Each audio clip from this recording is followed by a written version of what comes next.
Lesson 6. Using inductive reasoning to make conjectures.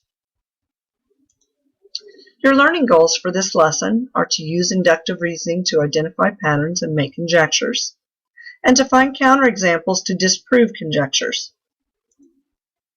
The vocabulary words you should know are inductive reasoning, conjecture, and counterexample.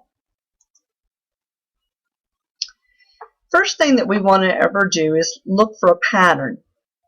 So let's find the next item in the pattern that is given. January, March, and May. Well, when I look at this, I notice that we have some months missing. And if you look closer, it's every other month because we're missing February and April. So our pattern is alternating months of the year. So the next item, we would skip June, and the next item would be July. That's pretty easy. Let's look at another example using numbers. Find the next item in the pattern. And we're given 7, 14, 21, and 28. What I notice is that the first number is 7 times 1, and then 7 times 2 is 14, 7 times 3 is 21, and 7 times 4 is 28. So these are all multiples of 7. The next number then would be 7 times 5, or 35. When several examples form a pattern, you can assume the pattern will continue. You're applying inductive reasoning. Inductive reasoning is the process of reasoning that a rule or statement is true because specific cases are true.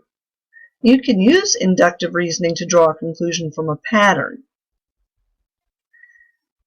The statement you believe to be true based on inductive reasoning would be called a conjecture. Let's practice completing conjectures. The sum of two positive numbers is blank. Well, first thing I need to know is, what does the sum mean? Sum means adding, and I'm talking about positive numbers. So what if I grab a bunch of examples of positive numbers in the real number system and add them together and just see what happens?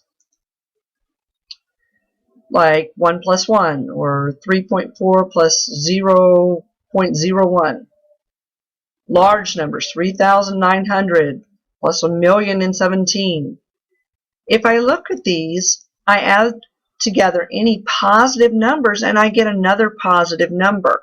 So my conjecture would be the sum of two positive numbers is positive. Let's look at another example. The product of two odd numbers is blank. Well, product means multiplication, so I can take odd numbers and multiply them together and see what I get. For example, 1 times 1 is 1, 3 times 3 is 9, 5 times 7 is 35. So if I look at my answers, they're all odd numbers.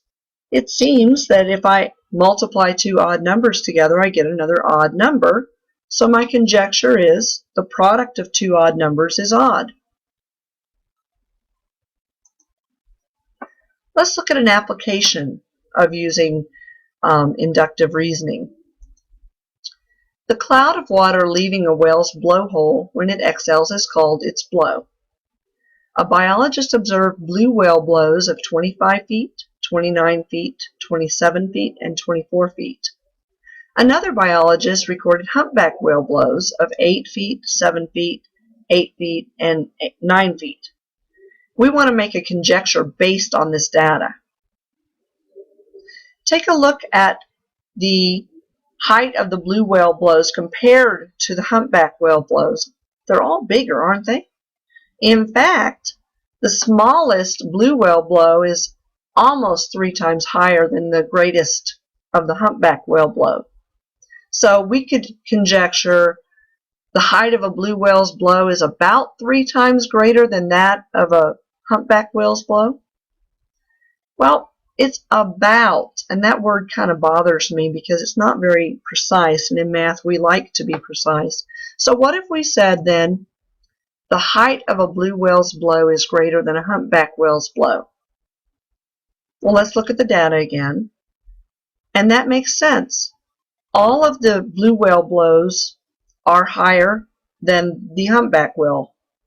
So therefore, we could say that conjecture and know that that would be true. How do we prove things? To show a conjecture is always true, you have to prove it. But sometimes we just want to prove them false. We can show that a conjecture is false if we can find one example in which that conjecture is not true. And this is called a counterexample.